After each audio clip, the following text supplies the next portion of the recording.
μεγάλοι πατέρες εορτάζουν τον Ιανουάριο μήνα.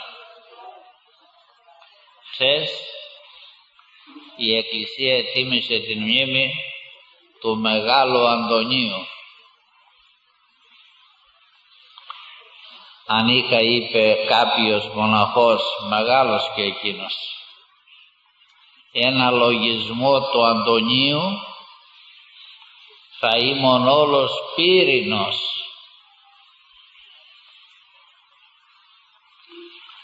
Πύρινος στήλος της ερήμου ήταν ο Μέγας Αντώνιος. Σήμερα η Εκκλησία εορτάζει την μνήμη του Μεγάλου Αθανασίου.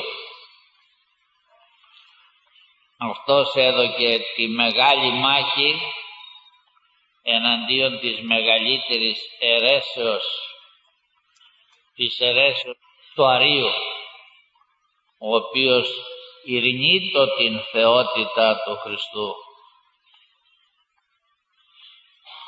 Είχε φοβερές περιπέτειες από τους διωγμούς που υπέστη από αριανούς αυτοκράτορες και από επισκόπους αριανούς. 5 φορές εξορίστηκε, καταδικάστηκε και εξορίστηκε. 17 χρόνια συνολικώς έζησε στην εξορία. Ήταν ώρα που φαινόταν ότι σβήνει η Ορθοδοξία και απλώνεται σε όλη την Ανατολική Ρωμαϊκή Αυτοκρατορία ο Αριανισμός. Τότε Αριανοί πλησίασαν τον Αθανάσιο και με σαρκασμό του είπαν: «Ρε Αθανάσιε, δεν βλέπεις ότι έμεινες μόνος? Παράδοσε τα όπλα». Και ο ήρωας απήντησε: «Ένας εναντίον όλο το κόσμο», και ενίκησε. Ανεδείχθη ο Αθανάσιος ο στήλος της Ορθοδοξίας.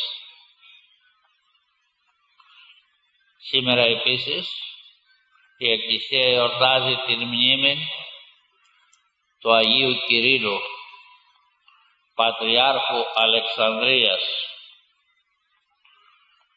Ο Άγιος Κύριλλος πολέμησε τον Νεστόριο, αιρετικών, που ισχυριζόταν ότι η Παρθένος Μαρία εγέννησε απλώς άνθρωπον, όχι θεών, όχι θεάνθρωπον, και ότι δήθερ κατόπιν, όταν μεγάλωσε ο άνθρωπος Ιησούς και βαπτίστη στον Ιορδάνη, τότε ήλθε η Θεότης και ενώθηκε μαζί του. Ο Άγιος Κύριλλος απέδειξε ότι η Παρθένος Μαρία δεν γέννησε απλώς άνθρωπον, αλλά θεάνθρωπον, και δια τούτο ονομάζεται Θεοτόκος και όχι Χριστοτόκος όπως ήθελε ο Νεστόριος. Αύριο εορτάζει άλλος μεγάλος πρόμαχος της πίστεως, ο Άγιος Μάρκος, επίσκοπος Εφέσου, ο Ευγενικός. Καταπίεσε στη Σύνοδο Φεράρας Φλωρεντίας ο Πάπας τους Ορθοδόξους ιεράρχες της Ανατολής για να υπογράψουν την ένωση, την ψευτοένωση, την υποταγή στον Πάπα. Λόγω των καταθλιπτικών πιέσεων υπέκυψαν οι ιεράρχες της Ανατολής και υπέγραψαν την ψευδοένωση και περιχαρείς άνθρωποι του Πάπα πλησίασαν τον Ποντίφικα και του είπαν: νικήσαμε, θριαμβεύσαμε. Οι Ορθόδοξοι ιεράρχες υπέγραψαν την ένωση. Τους κοίταξε καλά ο Πάπας και τους ρώτησε: ο Μάρκος υπέγραψε? Όχι, είπαν, μόνο ο Μάρκος δεν υπέγραψε. Νίχιλ φέκιμος, τίποτε δεν κάναμε, είπε ο Πάπας, εφόσον δεν υπέγραψε ο Μάρκος ο Εφέσου ο Ευγενικός. Ένας άνθρωπος, ένας ιεράρχης διέσωσε την τιμή της Ορθοδοξίας, την οποία σύγχρονοι ανάξιοι ιεράρχες ατιμάζουν με τις προδοσίες τους.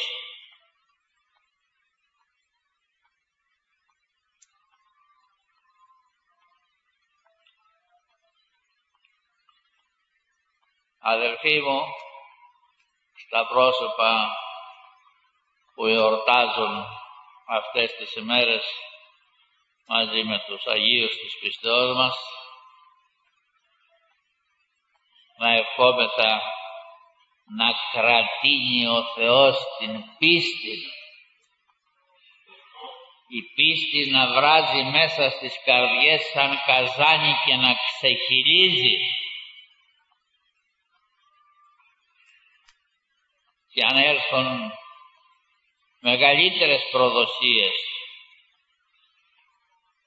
και αν κινηθεί και αιματηρός διωγμός εναντίον των Ορθοδόξων, να αξιώσει ο Θεός αυτά τα πρόσωπα που φέρουν τα μεγάλα πατερικά ονόματα και όλους εμάς τους Ορθοδόξους για την πίστη μας να χύσουμε και το αίμα μας. Αξίζει 1000 φορές να χύσει κανείς το αίμα του για την πίστη, την άπαξ παραδοθήσαν της Αγίης πίστης.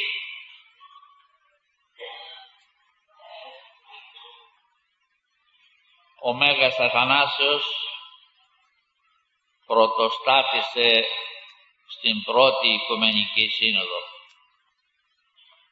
318 πατέρες συνήλθαν από τα πέρατα της Οικουμένης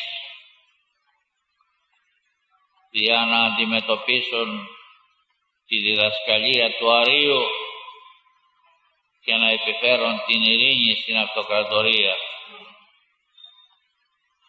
Ανάμεσα στους πατέρες ήταν πολύ μεγάλα αναστήματα, όπως ο Άγιος Νικόλαος, επίσκοπος Μύρων της Λυκίας, ο Θαυματουργός, ο Άγιος Σπυρίδων, επίσκοπος Τριμηθούντος Κύπρου, ο Θαυματουργός, ο Άγιος Αχίλιος Λαρίσης, ο Άγιος Αλέξανδρος Αλεξανδρίας και άλλοι πατέρες. Αλλά εκείνος που έδωσε τη μάχη θεολογικά εναντίον του Αρείου και συνέτριψε κυριολεκτικά τον αιρεσιάρχη ήταν ο Μέγας Αθανάσιος.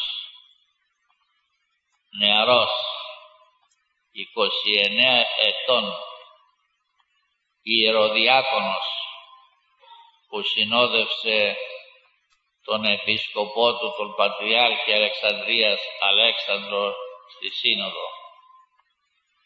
Τα βλέμματα των πατέρων απέβλεψαν στο πρόσωπο του Αθανασίου, διότι είχε αρίστη θεολογική συγκρότηση. Τότε συνετάχθησαν και τα πρώτα άρθρα του Συμβόλου της Πίστος, Το πρώτο άρθρο που αναφέρεται στο Θεό Πατέρα και τα συνεχή άρθρα όσα αναφέρονται στον Ιησού Χριστό, ενώ κατά την Οικουμενική Σύνοδο συνετάχθησαν τα άρθρα τα αναφερόμενα στο Άγιο Πνεύμα και τα υπόλοιπα. Ένα άρθρο αναφερόμενο στο Άγιο Πνεύμα και τα υπόλοιπα. Μερικοί αιρετικοί, όπως η σατανικότερη όλων των αιρετικών, η φοβερότερη διαστροφή των γραφών, οι ψευδομάρτυρες του Ιεχωβά, ισχυρίζονται ότι οι πατέρες δημιούργησαν ειδικά τους δόγματα πίστεως. Ψευδής κατηγορία,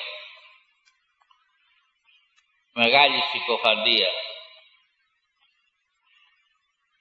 Οι πατέρες δεν δημιούργησαν ειδικά τους δόγματα, αλλά διατύπωσαν με σαφήνεια δόγματα που περιέχονται μέσα στην Αγία Γραφή και πίστευε η μέχρι περάτων της γνωστής τότε Οικωμένης Εκκλησία. Άλλοι ορθόδοξοι ισχυρίζονται ότι οι πατέρες διατύπωσαν τα δόγματα της πίστεως στηριζόμενοι στην πνευματική τους εμπειρία. Λάθος και αυτό. Οι πατέρες δεν στηρίχθηκαν στην πνευματική τους, στην προσωπική του καθένας εμπειρία, γιατί την προσωπική εμπειρία επιτέλους μπορεί να την αρνηθεί ο άλλος. Θα πει εσύ αισθάνεσαι έτσι, εγώ αισθάνομαι διαφορετικά. Οι πατέρες διατύπωσαν τα δόγματα της πίστεως στηριζόμενοι στην Αγία Γραφή, τον αλάνθαστο Λόγο του Θεού και στην πίστη κάθε τοπικής εκκλησίας. Ο Άγιος Νικόλαος, παραδείγματος χάριν, κατέθεσε στην πρώτη Οικουμενική Σύνοδο ότι στην επισκοπή του ο Χριστός πιστεύεται και λατρεύεται ως Θεός. Ο Άγιος Σπυρίδων κατέθεσε επίσης ότι στη δική του επισκοπή ο Χριστός λατρεύεται και πιστεύεται ως Θεός. Και οι άλλοι πατέρες ομοίως κατέθεσε ο καθένας ότι στην επισκοπή του ο Χριστός πιστεύεται και λατρεύεται ως Θεός.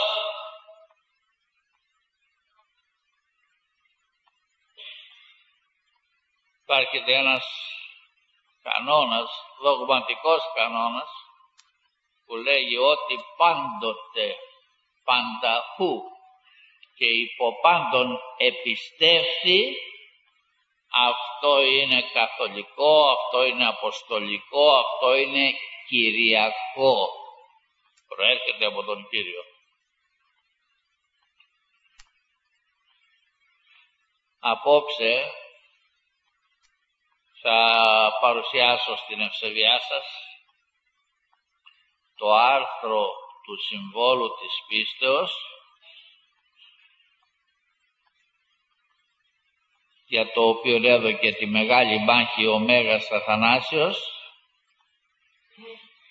και μέσα στο οποίο διατυπώνεται η υψίστη αλήθεια της πιστεώς μας, ότι ο Ιησούς Χριστός είναι ο Υιός του Θεού και Θεός, Θεός αληθινός, ομοούσιος με τον Πατέρα.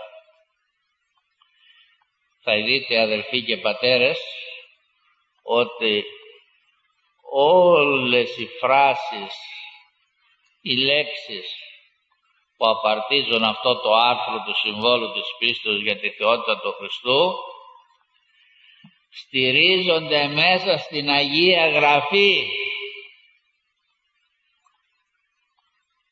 Δεν περιέχουν καμία καινοτομία των πατέρων, κανένα νέο δόγμα δημιουργημένο από τους πατέρας, όπως λένε αντίχριστοι αιρετικοί. Στο πρώτο άρθρο του Συμβόλου της Πίστεως διατυπώνεται το δόγμα περί του Θεού Πατρός. Πιστεύω εις ένα Θεόν Πατέρα. Στο δεύτερο άρθρο διατυπώνεται το δόγμα περί του Υιού και εις ένα Κύριον. Πιστεύω εννοείται. Και εις ένα Κύριον Ιησούν Χριστόν, τον Υιόν του Θεού τον μονογενή, τον εκ του Πατρός γεννηθέντα προπάντων των αιώνων, φως εκ φωτός, Θεών αληθινών, εκ Θεού αληθινού, γεννηθέντα, ου ποιηθέντα, ομοούσιον το Πατρί, διού τα πάντα εγένετο. Αυτά τα λόγια θα παρουσιάσω απόψε στην ευσεβία σας. Πιστεύω εις Πατέρα, εν συνεχεία πιστεύω εις ένα Κύριον Ιησούν Χριστόν. Ο Απόστολος Παύλος προς Κορινθίους γράφοντας λέγει ότι οι εθνικοί πιστεύουν σε πολλούς θεούς και σε πολλούς κυρίους, όπως πιστεύουν μέχρι και σήμερα οι ανόητοι των ανοήτων Ελληνολάτρες, οι 12 θεϊστές.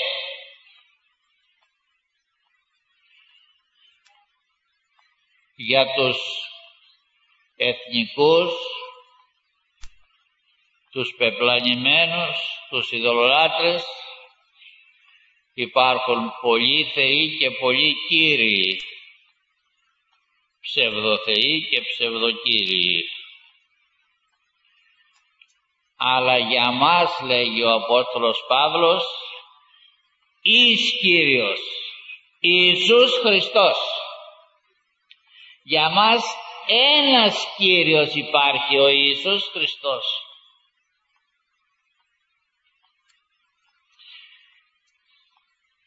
Η διατύπωση του Αποστολικού Λόγου για την κυριότητα του Ιησού Χριστού δημιουργεί μία απορία.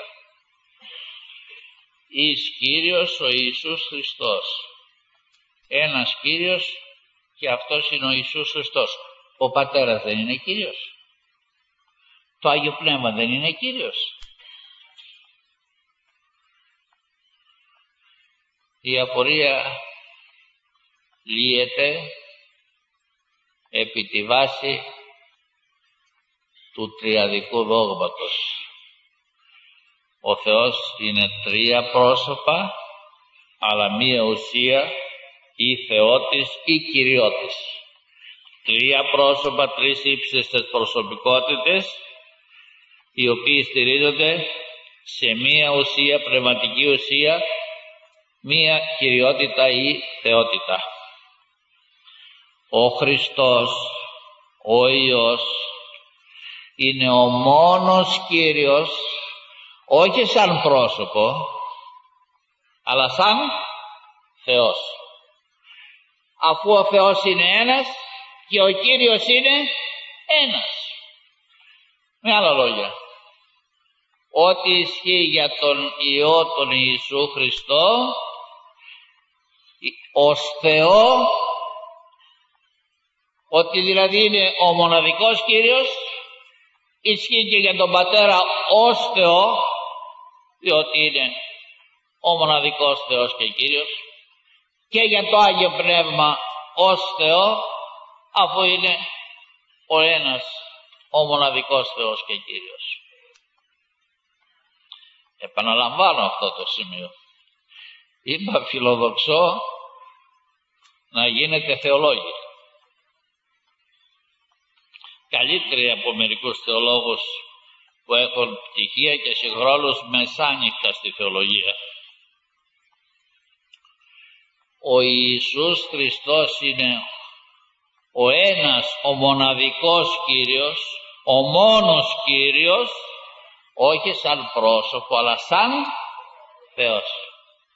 Αφού ένας είναι ο Θεός, ένας είναι και ο Κύριος.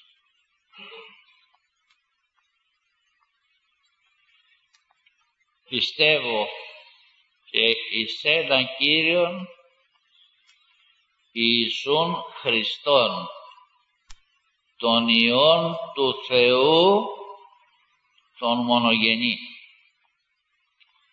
Ο Χριστός είναι Υιός του Θεού. Παρέλειψα το άρθρο, το προσθέτω. Ο Χριστός είναι ο Υιός του Θεού. Ένα Υιό έχει ο Θεός. Πρόκειται για αλήθεια που απεκαλύφθη από τον ίδιο το Θεό στους ανθρώπους. Όταν ρώτησε ο Χριστός τους μαθητάς του, «Σεις ποιο φρόνημα, ποια ιδέα έχετε για μένα, τον ταπεινό Υιό του ανθρώπου?»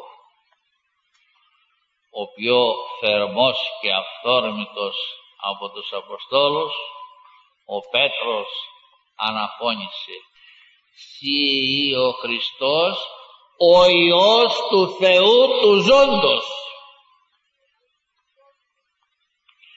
Συ είσαι ο Χριστός στα ελληνικά, ο Μεσσίας στα εβραϊκά, που περίμεναν οι αιώνες ως σωτήρα και λυτρωτή. Συ είσαι επίσης ο Υιός του Θεού του ζώντος. Ομολόγησε ο Πέτρος τη μεσσιακή ιδιότητα και την Θεία Ιότητα ή θεότητα του Ιησού. Τι του είπε ο Χριστός? Αυτό που είπες, Πέτρε, δεν σου το απεκάλυψε άνθρωπος, δεν σου το φανέρωσε άνθρωπος. Αυτό που είπες, στο αποκάλυψε, στο φανέρωσε ο Πατέρας μου ο ουράνιος. Ο Θεός αποκάλυψε υψίστη αλήθεια, ότι όπως εδώ στη γη ένας άνθρωπος έχει Υιόν, έτσι στον ουρανό και ο Θεός έχει και αυτός Υιόν, ένα Υιόν, μοναδικόν Υιόν. Είσαι ο Υιός του Θεού του ζώντος, του αληθινού Θεού.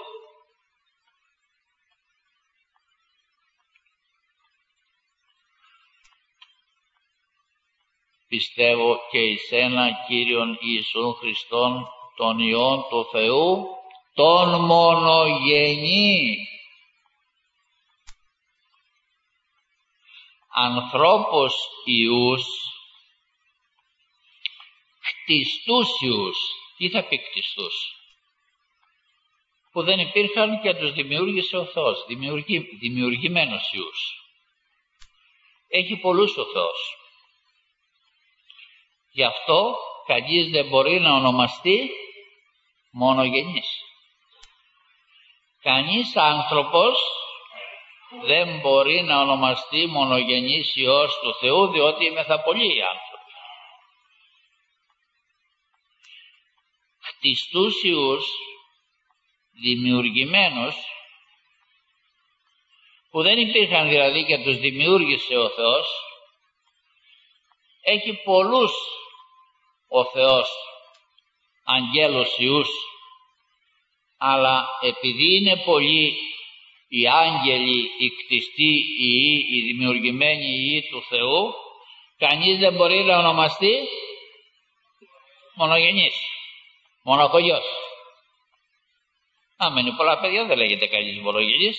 Μοναχογιός πρέπει να είναι ένα παιδί για να ονομαστεί μονογενής. Επαναλαμβάνω, κτιστούς δημιουργημένους ιούς ανθρώπους έχει πολλούς ο Θεός και γι' αυτό κανείς δεν μπορεί να ονομαστεί μονογενής. Επίσης, κτιστούς δημιουργημένους ιούς αγγέλους έχει πολλούς ο Θεός και γι' αυτό κανείς δεν μπορεί να ονομαστεί μονογενής. Ο Χριστός ονομάζεται μονογενής Υιός, διότι είναι ανώτερος και των ανθρώπων και των αγγέλων. Αναφέρω χωρία όπου ο Χριστός ονομάζεται μονογενής. Στο Ευαγγέλιο του Πάσχα, το μεγαλοπρεπέστερο Ευαγγέλιο, ακούμε για τον Χριστό. Ο μονογενής Υιός, όν εις των κόλπων του Πατρός, εκείνος εξηγήσατο. Το Θεό δεν είδε ποτέ κανείς, τον Θεό δεν γνωρίζει με ανωτάτη γλώσση κανείς. Ο μονογενής Υιός που είναι στον κόλπο του Πατρός, εκείνος εξηγήσατο.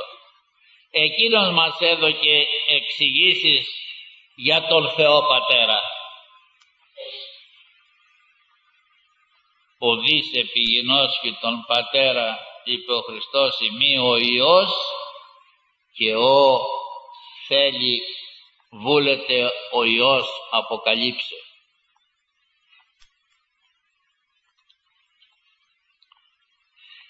Υπάρχει ένα χωρίο στο κατά Ιωάννην Ευαγγέλιο, αδελφοί μου, που είναι σύνοψης όλου του Ευαγγελίου. Σας είπα κι άλλο, θα είχε μεταφραστεί σε μέγα πλήθος γλωσσών, ώστε αυτό και μόνο το χωρίο κατέλαβε και γέμισε ένα ολόκληρο βιβλίο, γραμμένο, είπαμε, μεταφρασμένο σε διάφορες γλώσσες. Είναι το Ιωάννου 3:16. Τι είπε ο Χριστός διαλεγόμενος με τον διδάσκαλο του Ισραήλ Νικόδημο? Ούτως ηγάπησεν ο Θεός των κόσμων, ώστε τον Υιόν αυτού τον μονογενή έδωκεν, ή να πάσω πιστεύουν σε αυτόν μη απόλυτε, αλλά έχει ζωή αιώνια. Τόσο πολύ αγάπησε ο Θεός τον κόσμο, ώστε τον Υιόν του τον μονογενή, να εκφραστούμε πιο απλά, το μονάκριβο παιδί του, το άλλο εγώ του, έδωκε κατά τρόπο οδυνηρό, θυσίασε για μας με σταυρικό θάνατο, ώστε καθένας που πιστεύει σε αυτόν τον Υιόν τον μονογενή να μην υφίσταται το πνευματικό θάνατο, αλλά να έχει ζωή αιώνια.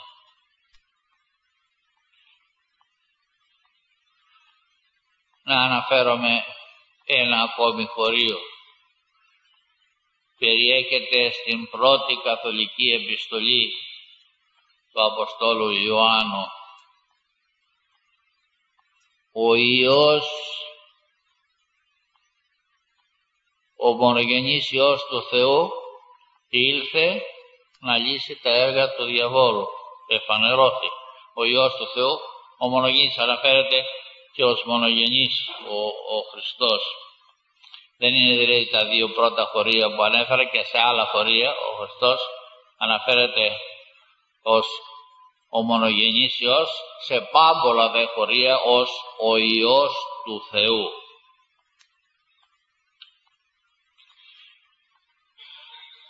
Πιστεύω και εις ένα Κύριον Ιησούν Χριστόν, τον Υιόν του Θεού, τον μονογενή, τον εκ του Πατρός γεννηθέντα προπάντων των αιώνων. Ο Υιός, ο μονογενής Υιός του Θεού, γεννήθηκε από τον Πατέρα. Ομιλώντας ο Χριστός στο 8ο κεφάλαιο των παροιμιών για τον εαυτό του και τον Κύριο τον Θεό Πατέρα, τι λέγει?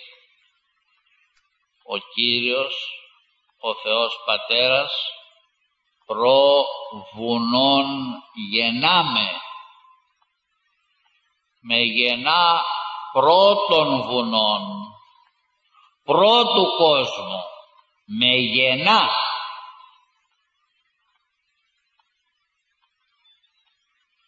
Σαν άνθρωπο ο Θεός Πατέρας έκτισε τον Υιόν, δημιούργησε τον Υιόν εν χρόνο, προ 2.000 περίπου ετών.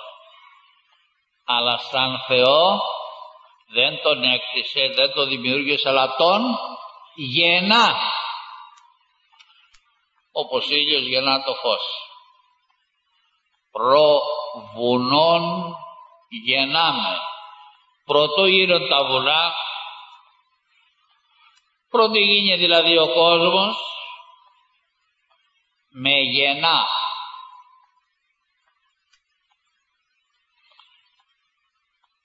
Μιλάει αλλού σε ένα ψαλμό και σε στίχο που ακούμε τη νύχτα των Χριστουγέννων, ο Θεός Πατέρας απευθύνεται στον Υιό Του και τι λέγει? Ανθρωποπαθώς εκφραζόμενος ο Θεός Πατέρας. Εκ γαστρός πρόεως φόρου εγέννησάσε. Παρουσιάζεται ο Θεός σαν πρόσωπο που έχει γαστέρα, κοιλιά, όπως έχει η γυναίκα. Και λέει, από την κοιλιά μου,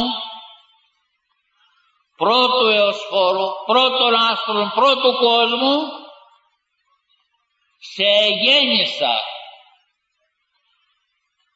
Σαν να το λέει, είσαι φυσικός Υιός μου. Είσαι το σπλάγχνωμο, θα λέγαμε σήμερα. Εκ γαστρός πρόεως φόρου εγέννησάσε.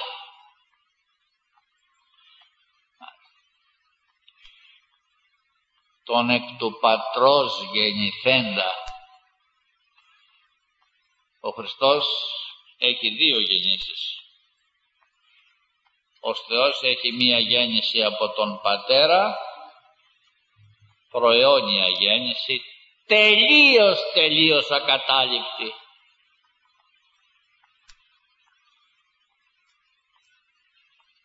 Εγεννήθη αρεύστος, όχι κατά σεξουαλικό τρόπο που γεννόμεθα εμείς οι άνθρωποι.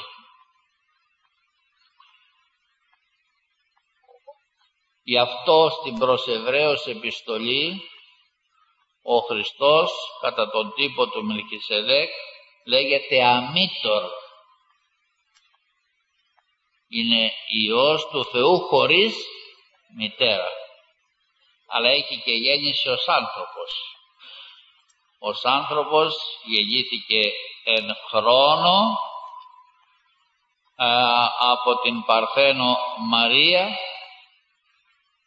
χωρίς πατέρα, γι' αυτό κατά την ανθρωπίνη προέλευσή του λέγεται απάτορ, δεν έχει πατέρα. Σαν Θεός είναι αμήτωρ, δεν έχει μητέρα, σαν άνθρωπος είναι απάτορ, δεν έχει πατέρα. Απάτορ, αμήτωρ. Τι όμορφα πράγματα που έχει γραφεί. Τι ανόητοι είναι αυτοί που υποτιμούν και περιφρονούν τη γραφή, το κορυφαίο βιβλίο μεταξύ όλων των βιβλίων, όλων του κόσμου και όλων των αιώνων. Και μόνο διότι οι άνθρωποι, άκουγα από ένα τρανζίστορ που έχω να ακούω ειδήσεις, ότι ο Έλληνας δαπανάει καθημερινώς 4 ώρες μπροστά στην τηλεόραση. Και μόνο διότι οι άνθρωποι σπαταλούν 4 ώρες μπροστά στην τηλεόραση και δεν έχουν ούτε όρεξη ούτε περιέργεια να ανοίξουν την Αγία Γραφή, θα πάνε στην κόλαση. Θα πάνε στην κόλαση ως καταφρονητέ του Θεού. Έχουν όρεξη να ακούν ψεύτες, καθάρματα που παρουσιάζονται και μιλούν από την τηλεόραση και δεν έχουν όρεξη να ακούσουν τον ίδιο το Θεό.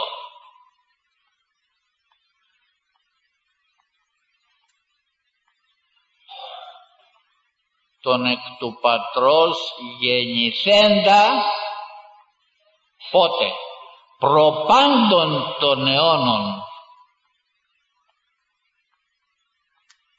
Ο Χριστός γεννήθηκε από τον Πατέρα πριν από όλους τους αιώνας. Και αυτή η έννοια και αυτή η αλήθεια έχει ληφθεί από τους πατέρας μέσα από την Αγία Γραφή. Τι λέγει προς Εβραίους πάλι η επιστολή? Ότι ο Θεός Πατέρας δια του Υιού και τους αιώνας επίησε. Δημιούργησε και τους αιώνες. Αλλά αφού ο Χριστός είναι εκείνος δια του οποίου δημιουργήθηκαν οι αιώνες, άρα ο ίδιος υπήρχε, πέστε τη φράση, πρώτων αιώνων. Ο δημιουργός υπάρχει πρώτων δημιουργημάτων του. Στην προς Κολοσσαείς επιστολή διαβάζουμε πάλι ότι ο Χριστός είναι πρωτότοκος πάσης κτήσεως, ότι εν αυτό εκτίστη τα πάντα και αυτός εστί προ πάντων. Ο Χριστός είναι πρωτότοκος πάσης κτήσεως, σημαίνει ότι εγεννήθη πριν από όλα τα κτίσματα. Δεν εκτίστη, εγεννήθη, πρωτότοκος. Εγεννήθη πριν από όλα τα κτίσματα, αφού τα πάντα εκτίστησαν, τα πάντα δημιουργήθησαν δι' αυτού, αφού αυτός δημιούργησε τα πάντα. Και εκείνα μεν τα πάντα δημιουργήθησαν, αυτός δε εστί, είναι, δεν δημιουργήθηκε. Είναι ο πάντοτε υπάρχον.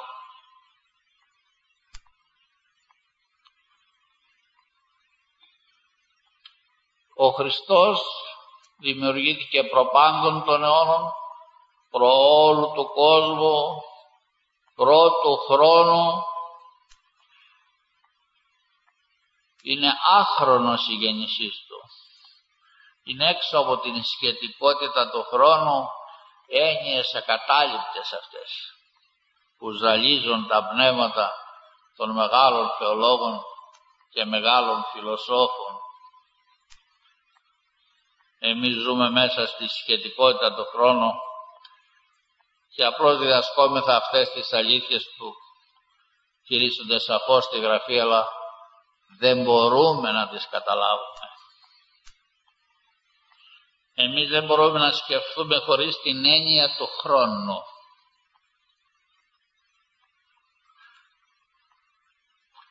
Τον εκ του Πατρός γεννηθέντα προπάντων των αιώνων.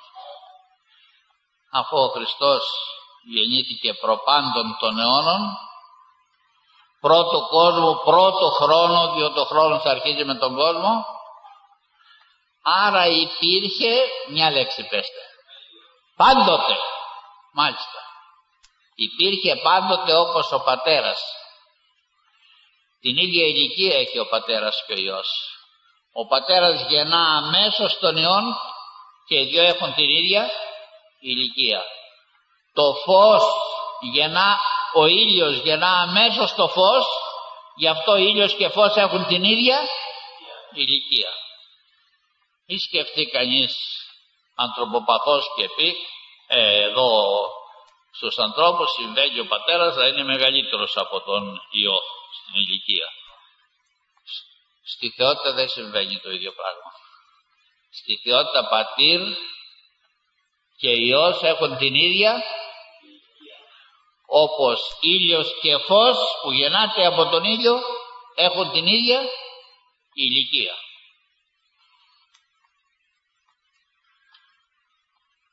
Γι' αυτό η Γραφή διακηρύσσει επίσης και λέγει «Εν αρχή ειν ο λόγος».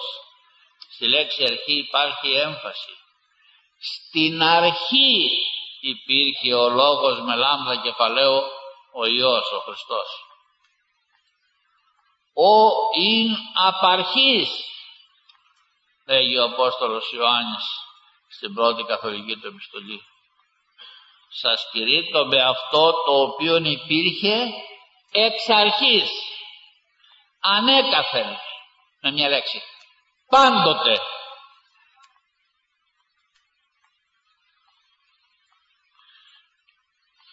Αλλού την ίδια έννοια εκφράζει με άλλο τρόπο. Κατά τον τύπο του Μελκισεδέκ τι λέγει? Ο Χριστός μήτε αρχήν ημερών έχουν, μήτε τέλος. Όπως δεν έχει τέλος ζωής, δεν έχει και αρχήν ημερών, χρονική αρχή.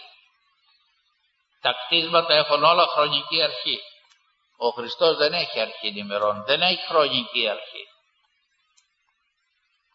Που είναι οι ψευδομάρτυρες του Ιεχωβά που λένε ότι ο Χριστός είναι κτίσμα. Αν ήταν κτίσμα θα είχε αρχήν ημερών. Ο Χριστός δεν έχει αρχήν ημερών, όπως δεν έχει αρχήν ημερών ο πατέρας του.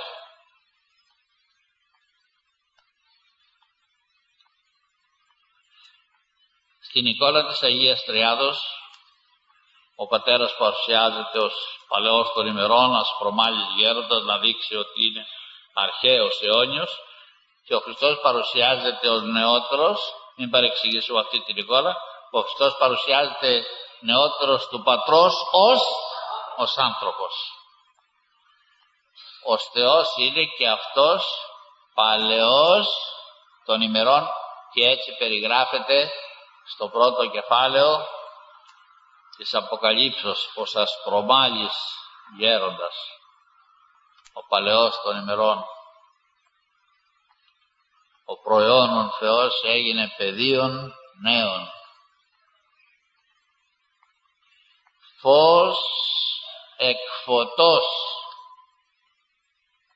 Ο Χριστός είναι φως που προέρχεται από φως.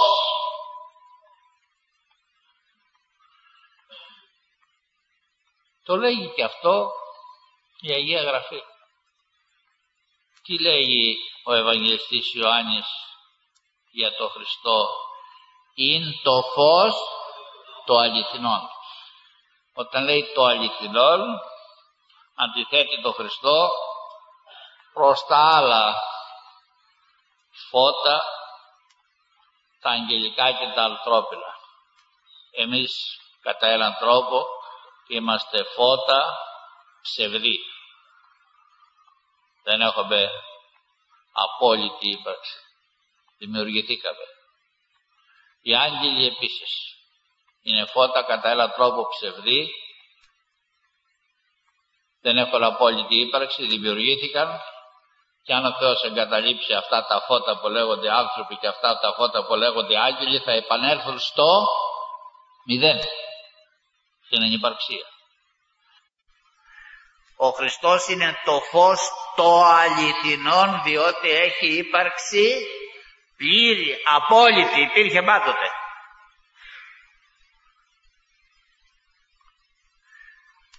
Δεν εξαρτάται ο Χριστός από κανένα, δεν είναι κατώτερος κανενός, τα πάντα εξαρτώνται από Αυτόν. Φως αληθινό, αντί της λέξεως αληθινός, να βάλουμε μία άλλη λέξη. Φως άκτιστο. Φως της ζωής. Φως του κόσμου. Λέγει ο ίδιος ο Χριστός. Εγώ είμαι το φως του κόσμου. Ποιος τόλμησε να είπε για τον εαυτό του ποτέ τέτοιο λόγο, όσο μεγάλος κι αν ήταν.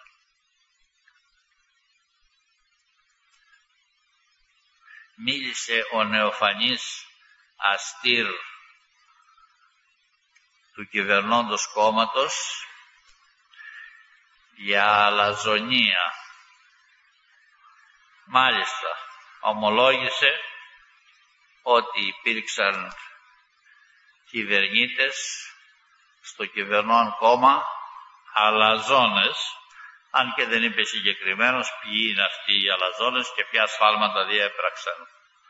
Το να πει κανείς κατίδωστα αμαρτήματα και να ονομάσει τα πρόσωπα είναι δύσκολο και οδυνηρό. Εν πάση περιπτώσει, μίλησε ο νεοφανής αδίθεν αυτός αστήρ, λοιπόν, για αλαζονία. Ο Χριστός είπε είμαι το φως του κόσμου. Κανείς άνθρωπος όσο αλαζόν κι αν ήταν δεν είπε ποτέ εγώ είμαι το φως του κόσμου. Είπε ποτέ κανείς? Είπε ο Σοκράτης, είπε ο Πλάτων, είπε ο Αριστοτέλης? Κανείς δεν είπε.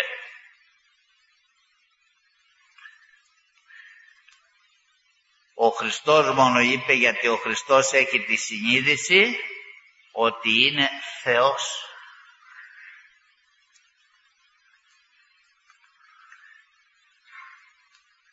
Ο Χριστός κατά την προς Εβραίους επιστολή, ο Υιός, είναι απάβγασμα της δόξης.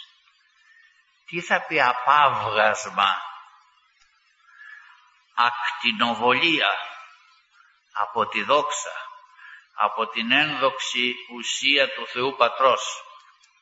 Παρουσιάζεται εδώ ο Θεός Πατήρ ως ήλιος υπέρλαμπρος και ο Υιός Του, το γέννημά Του, ως ακτινοβολία από τον ήλιο Θεό Πατέρα. Φως ηλαρών Αγίας δόξης αθανάτου Πατρός ουρανίου Αγίου Μάκαρος Ιησού Χριστέ. Ως ολαπάβγασμα της δόξης, φως εκ φωτός, Θεών αληθινών εκ Θεού αληθινού. Εδώ σαφέστατα ρητός διακηρύσσεται η θεότης του Χριστού. Ο Χριστός είναι Θεός αληθινός που προέρχεται διαγεννήσεως, προαιωνίου γεννήσεως από Θεό αληθινό. Θεός αληθινός ο Πατέρας, Θεός αληθινός ο Υιός, και όχι δύο Θεοί, ούτε τρεις μαζί με το Άγιο Πνεύμα, αλλά τρία πρόσωπα, ένας Θεός, διότι τα τρία πρόσωπα είναι μία ουσία η θεότης. Μία ουσία η θεότης.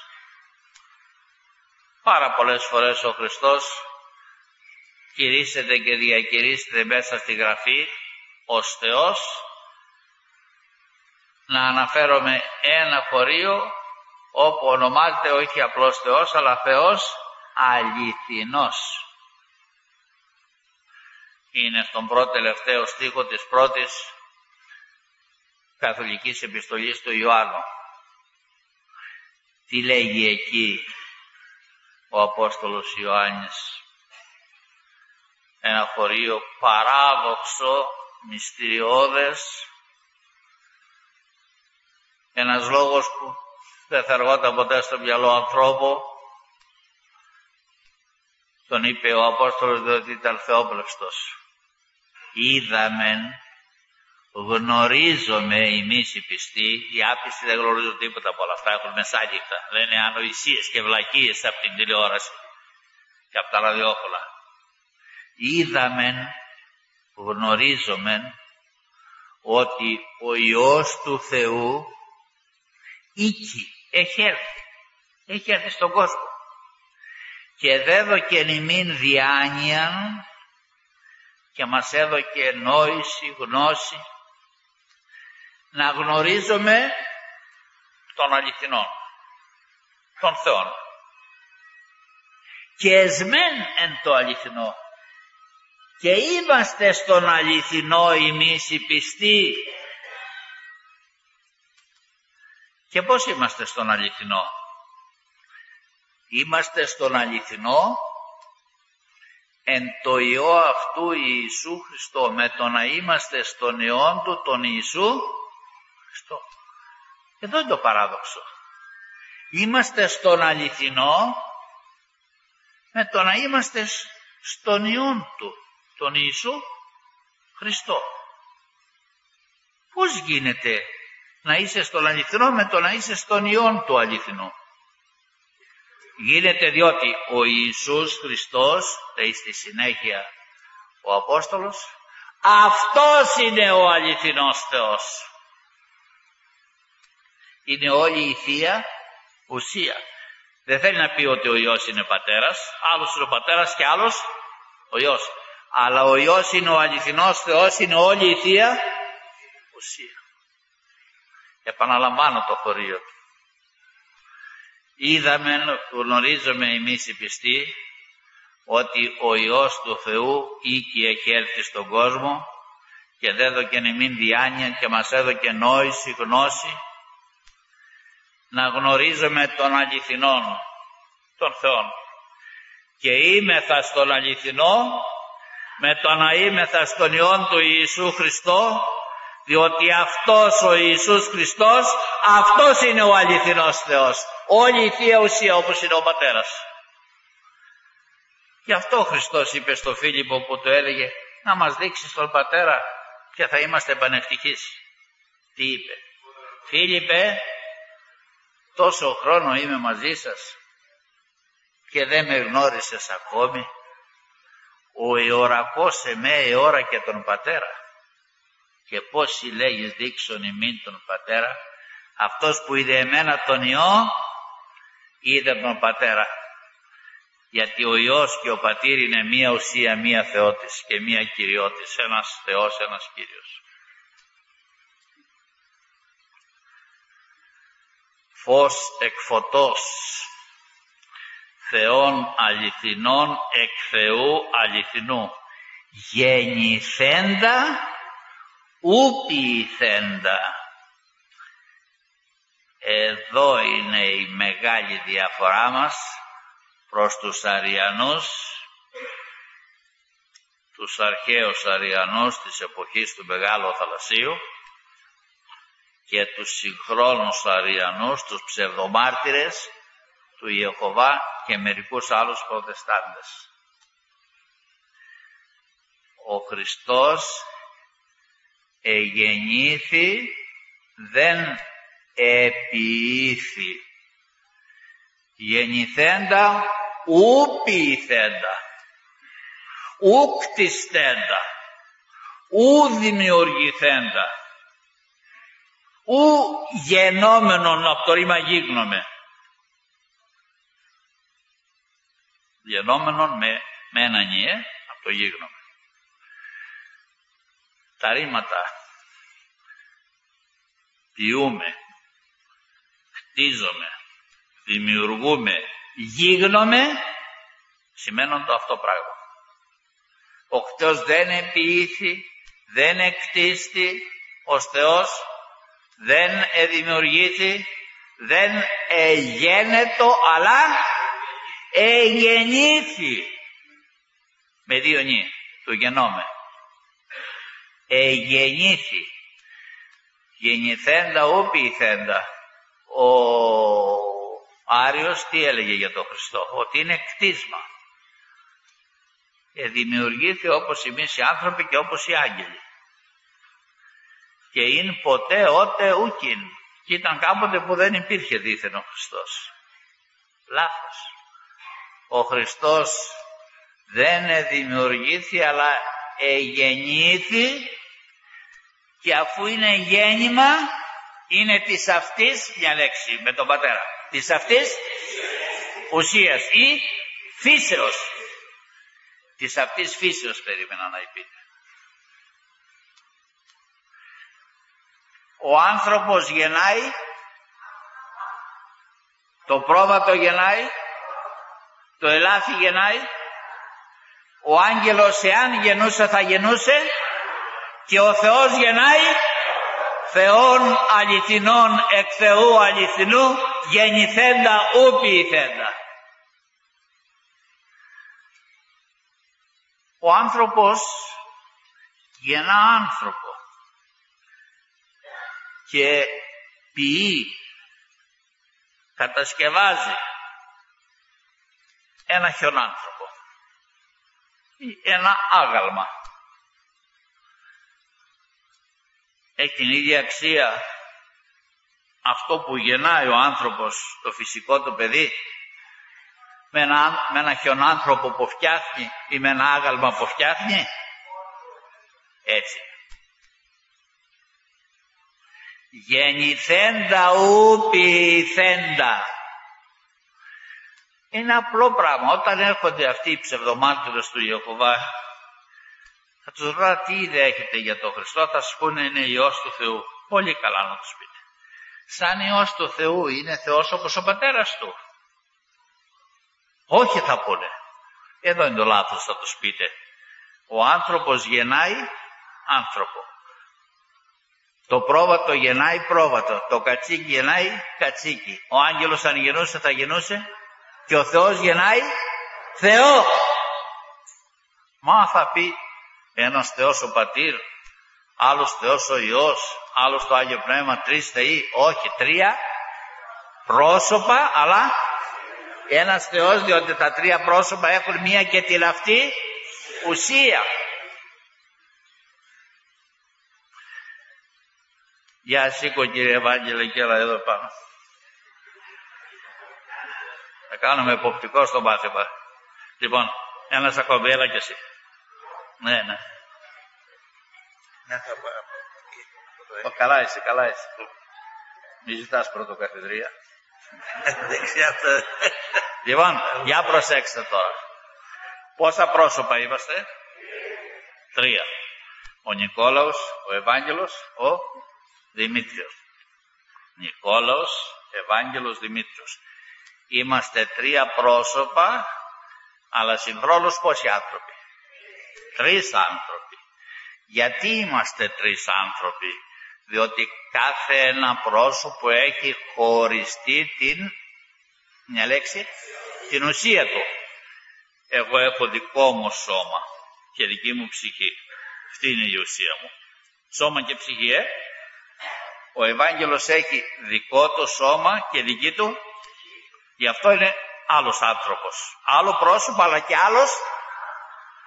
Ο Δημήτρης έχει δική του ουσία, δικό του δηλαδή σώμα και δική του ψυχή. Γι' αυτό είναι άλλος άνθρωπος. Τρία πρόσωπα και τρεις, διότι έχουμε τρεις ουσίες. Στη θεότητα δεν είναι τρεις ουσίες. Είναι μία ουσία πνευματική. Ένα άπειρο πνεύμα. Και σε αυτή την ουσία στηρίζεται και ο Πατέρας και ο Υιός και το Άγιο. Γι' αυτό είναι τρία πρόσωπα, αλλά ένας Θεός. Καθίστε. Μας συγχωρείτε για την ενόχληση.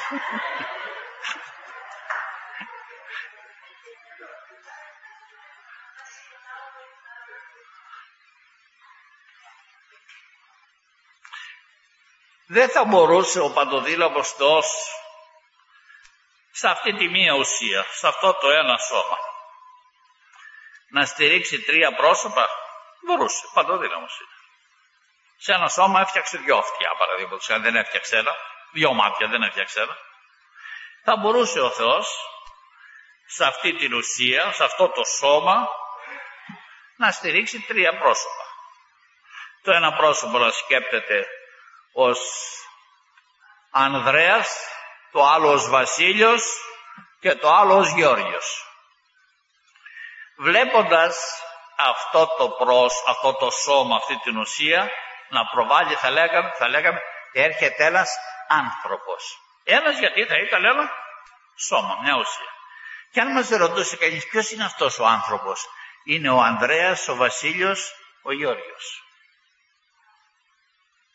Μια εικόνα για τη θεότητα. Μία ουσία, ένας Θεός. Και ποιος είναι αυτός ο Θεός? Ο Πατήρ, ο Υιός και το Άγιο. Ο Πατέρας έχει ολόκληρη τη Θεία Ουσία, συνεπώς είναι ολόκληρος. Ο Υιός έχει επίσης ολόκληρη τη Θεία Ουσία, συνεπώς είναι ολόκληρος. Και το Άγιο Πνεύμα έχει ολόκληρη τη Θεία Ουσία, συνεπώς είναι ολόκληρος. Κανείς δεν είναι ανώτερος και κανείς δεν είναι. Κανείς δεν είναι μεγαλύτερος στην ηλικία και κανείς δεν είναι μικρότερος. Και οι τρεις είναι ίσοι. Η μόνη διαφορά είναι ότι ο ένας είναι Πατήρ, ο άλλος Υιός και ο άλλος Άγιο Πνεύμα. Ο ένας αγέννητος, ο άλλος γεννητός, ο άλλος εκπορευτός. Συνοπτική θεολογία, πατέρες. Πρέπει να ξέρουμε τι είναι ο Θεός μας. Εάν ξέρουμε τα πάντα, κατακλυσμός γνώσεως υπάρχει στην εποχή μας. Αλλά δεν ξέρουμε τι είναι ο Θεός μας, πώς εννοείται ο Θεός μας, δεν ξέρουμε τίποτα. Η γέννησή σου, Χριστέ, ο Θεός ανέτειλε το κόσμο το φως της γνώσεως, της υψίστης γνώσεως, της θεογνωσίας. Εμείς ξέρουμε και ο πιο αγράμματος. Περισσότερα από ό,τι ήξερε ο Σοκράτης και ο Πλάτων και ο Αριστοτέλης. Διότι ξέρουμε το ύψιστο, το Θεό.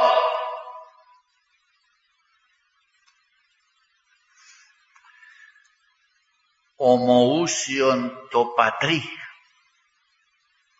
Ο Χριστός είναι ομοούσιος με τον. Είναι οι λέξεις, ο όρος, ο θεολογικός, που έθεσε στο σύμβολο της πίστης ο Μέγας Αθανάσιος. Γι' αυτό αυτή την ομιλία την επιγράφω ομοούσιος το Πατρί. Τι θα πει ομοούσιος? Έχει ο Χριστός την ουσία ομού μαζί με τον Πατέρα.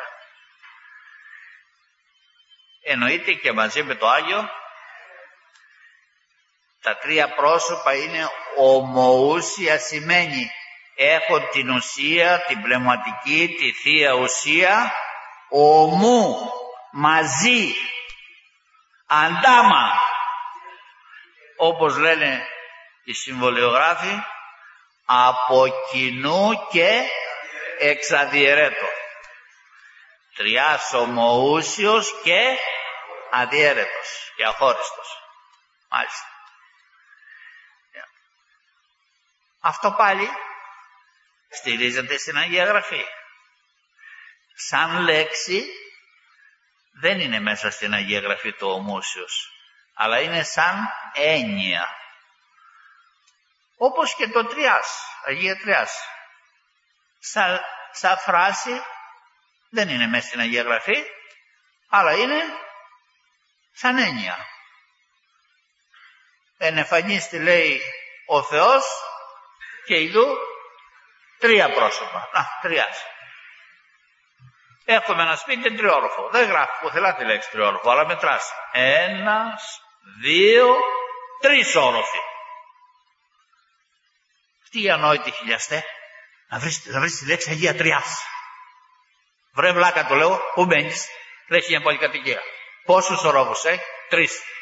Γράφει πουθενά, λέω, 3 ορόφους? Όχι. Αλλά πώς λες ότι έχει 3? Αλλά μετράμε 1, 2, 3. Μέτρα και εδώ λέω μέχρι του 3. Δεν μπορεί να μετρήσεις εις το όνομα του Πατρός και του Υιού και του Αγίου Πνεύματος. Αυτοί δεν ξέρουν να μετρήσουν ούτε μέχρι το 3.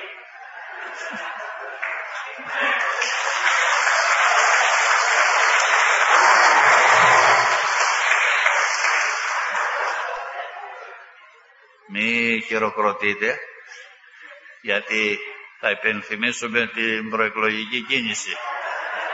Πρωτήτερα που είπα ότι ο νεοφανής Αστήρ μίλησε για αλαζονία, 2 κυράδες σηκώθηκαν και έφυγαν. Έχουν μικρόβιο μες στο αίμα τους, πολιτικό μικρόβιο.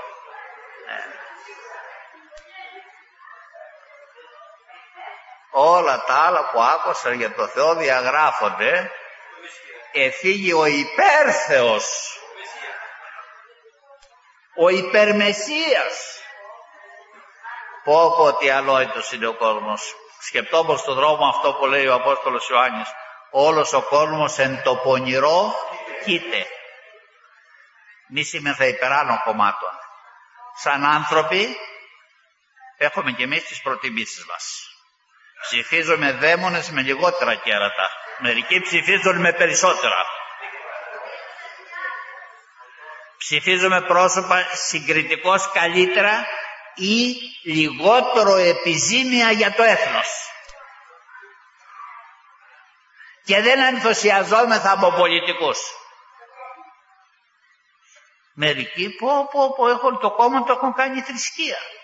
Τον πολιτικό τον έχουν κάνει Θεό, υπέρθεο. Δεν το συγκινεί τι λες για το Θεό. Το συγκινεί τι θα υπήσεις για τον πολιτικό. Γι' αυτό είμαστε άξιοι της τύχης μας. Άξιοι της τύχης μας. Λοιπόν, επανερχόμεθα στην τάξη. Ότι ο Υιός είναι ομοούσιος με τον Πατέρα, είπαμε, δεν περιέχεται κατά λέξη στην Αγία Γραφή, περιέχεται όμως κατ' έννοιαν. Τι είπε ο Χριστός? Εγώ ο Χριστός και ο Πατήρ ένες μεν. Τι λένε οι ανόητοι χιλιαστέ? Εννοούσε, λέει, ότι ο Υιός και ο Πατέρας συμφωνούν. Και εγώ συμφωνώ με το Θεό. Δεν έχω καμιά διαφωνία με το Θεό. Θα ήμουν διάβολος αν είχα διαφωνία με το Θεό. Και εγώ συμφωνώ με το Θεό.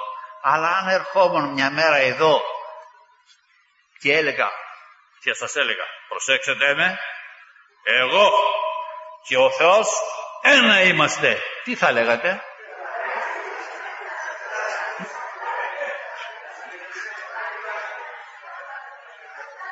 Λοιπόν, τι είπε επίσης ο Χριστός? Εγώ εν το Πατρί και ο Πατήρ εν εμεί.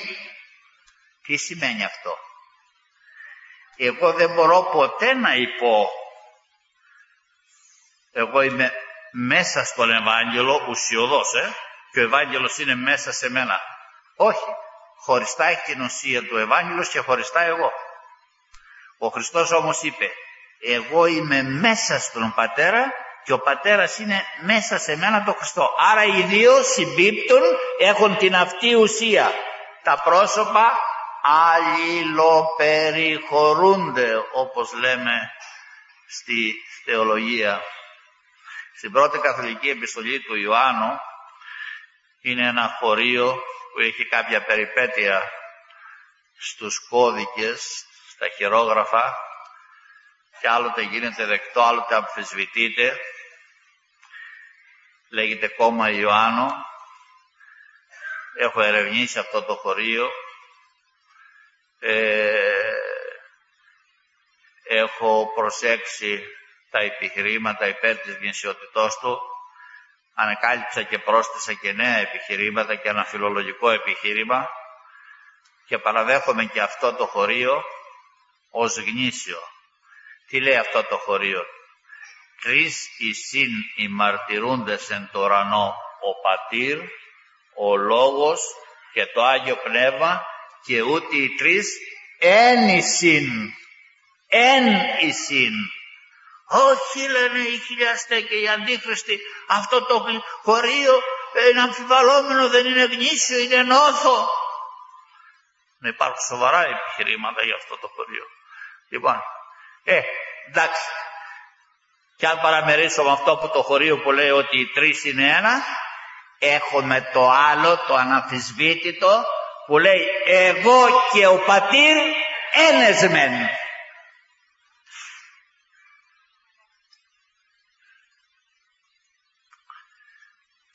Διού τα πάντα εγένετο. Δια του Χριστού έγιναν τα πάντα. Ο Πατήρ, λέει ο Μέγας Αθανάσιος και άλλοι πατέρες, διού εν πνεύματι Αγίου ποιεί τα πάντα. Επαναλαμβάνω. Ο Πατήρ διού εν πνεύματι Αγίου ποιεί τα πάντα. Ο Πατέρας δια του Υιού με την συνεργία του Αγίου Πνεύματος κάνει τα πάντα. Εδώ λέει διού τα πάντα εγένετο. Δια του Υιού του Χριστού έγιναν τα πάντα. Τι λέει το Ευαγγέλιο του Πάσχα? Εν αρχή είναι ο Λόγος και ο Λόγος είναι προς τον Θεόν μαζί με τον Θεό Πατέρα και Θεός είναι ο Λόγος. Ούτως, εδώ είναι η έμφαση του ούτως, ούτως είναι εν αρχή προς τον Θεόν. Από τα κτίσματα δεν υπήρχε ακόμη κανένα. Πάντα τα κτίσματα δι' αυτού εγένετο. Αυτό το δι' αυτού τι σημαίνει? Ότι ο Χριστός είναι το άμεσο αίτιο της δημιουργίας.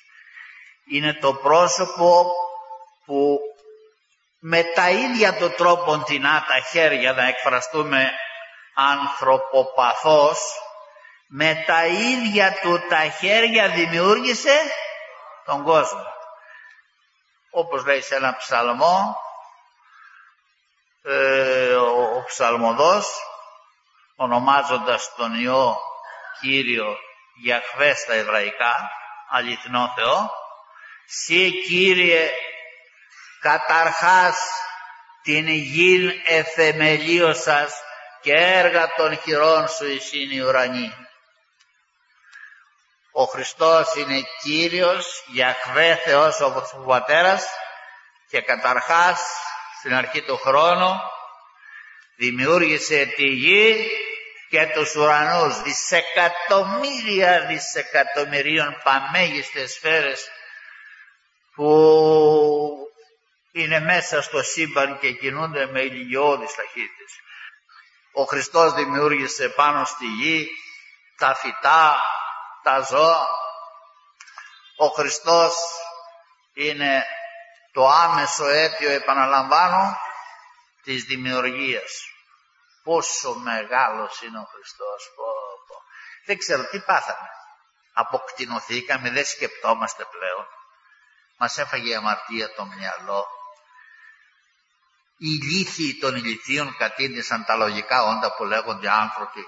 Εγώ δεν πιστεύω σε Θεό, είμαι ο άθεος. Και το λέει σαν καύσιμα. Ντροπή σου το λέω. Ντροπή σου. Μάτια δεν έχεις? Δεν βλέπεις τα σύμπαντα? Εσύ έφτιαξες τη γη, εσύ τα φυτά, εσύ τα ζώα, εσύ τα μάτια, εσύ τα αυτιά, εσύ την καρδιά, εσύ τα άστρα, εσύ όρισες τους νόμους της φύσεως και λειτουργεί το σύμπαν. Εσύ ανέτειλες σήμερα τον ήλιο. Η αμαρτία και η αλαζονία που είπε εκείνος ο νεοφανής αστήρ, δεν είναι νεοφανής ρε παιδιά. Κυβερνούσε τόσα χρόνια κι αυτός. σαν υπουργός παιδείας, σαν υπουργός εξωτερικών. Έχουν κάνει και κάτι μυστικές συμφωνίες με την Τουρκία, οι οποίες δεν έχουν αποκαλυφθεί ακόμα, για το Αιγαίο. Έπρεπε να αποκαλυφθούν αυτά. Μέχρι, λέει, να γίνουν οι εκλογές θα τηρούνται μυστικά. Όχι, πρώτων εκλογών να αποκαλυφθούν και πρώτων εκλογών να δηλώσουν τα κόμματα ποια στάση θα τηρήσουν απέναντι της Εκκλησίας, για να ξέρουμε εμείς οι χριστιανοί τι να ψηφίσουμε.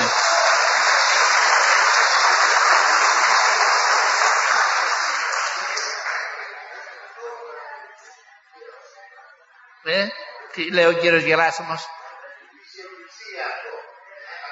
Ο Αρχιεπίσκοπος πριν από αρκετό καιρό είχε πει ότι θα δεσμεύσει τους πολιτικούς προεκλογικούς. Θα ζητήσει να δηλώσουν ποια θέση θα τηρήσει απέναντι της Εκκλησίας. Τώρα όμως πληροφορούμε ότι δηλώνει ότι τηρεί ίσες αποστάσεις από τα κόμματα. Όχι. Όχι σαν τους Αμερικανούς που τηρούν ίσες αποστάσεις απέναντι της Ελλάδος και της Τουρκίας. Όχι ίσες αποστάσεις. Όχι διπλωματίες. Να μας πούν ποια στάση θα τηρήσουν απέναντι της Εκκλησίας και αναλόγως να ενεργήσουμε κι εμείς.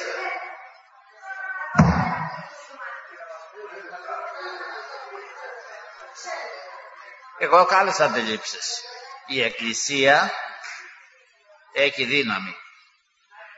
Η Εκκλησία μπορούσε να καταγγείλει τα τεράστια εγκλήματα που έχουν κάνει οι πολιτικοί, εγκλήματα οικονομικά, εκπαιδευτικά, κοινωνικά, εθνικά, εκκλησιαστικά, διέλυσαν τον τόπο.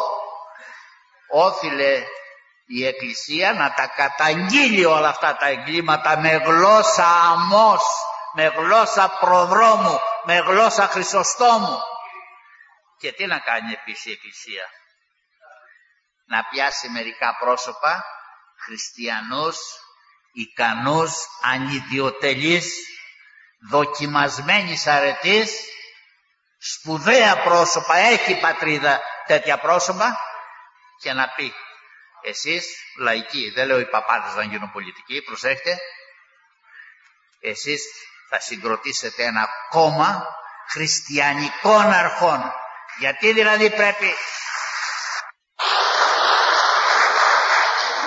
Γιατί δηλαδή πρέπει οι μασόνοι να πολιτεύονται, οι άθεοι να πολιτεύονται, οι αμοραλιστές να πολιτεύονται, οι εκκλησιομάχοι να πολιτεύονται, και οι χριστιανοί, λέει, δεν επιτρέπεται να πολιτεύονται? Με ποια λογική? Γιατί να μας κυβερνούν αντίχριστοι και να μας κυβερνούν χριστιανοί? Να πιάσει αυτά τα πρόσωπα και να πει: αυτά τα πρόσωπα έχουν την ευλογία της Εκκλησίας. Αυτά τα πρόσωπα δηλώνουν ανιδιοτέλεια. Δεν θα εισπράξουν ούτε μια δραχμή από τη βουλευτική τους και την υπουργική τους ιδιότητα για να εκλεγούν. Έχουν όλη την ευλογία της Εκκλησίας, να τα ψηφίσετε, να είναι ευλογημένα, και όποιος εκτραπεί θα το καταγγείλουμε και θα είναι κατηραμένος. Και να κάνει ένα τέτοιο κόμμα και να κινητοποιηθούν οι ιερείς, έχουμε 10.000 ιερείς, οι επίσκοποι, οι σύλλογοι, οι αδελφότητες, και να πούνε: ψηφίστε αυτά τα πρόσωπα να σωθεί η πατρίδα. Να ξέρετε ότι θα φέρναμε πολλές δεκάδες βουλευτές, λοιπόν, και θα ήμασταν ρυθμιστές της πολιτικής καταστάσεως. Δεν το κάνει η Εκκλησία, η διοικούσα Εκκλησία. Οι διοικούντες δεν έχουν μεγάλα οράματα, και έτσι καλούμεθα να ψηφίσουμε πρόσωπα συγκριτικώς σοβαρότερα.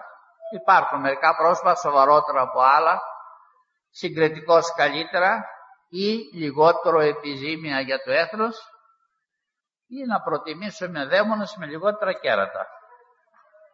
Εάν σε ένα τόπο, ας πούμε, είναι όλοι οι υποψήφοι οι δαίμονες, θα κοιτάξουμε ποιος έχει λιγότερα κέρατα, τον προτιμήσουμε για να κάνει λιγότερη ζημιά.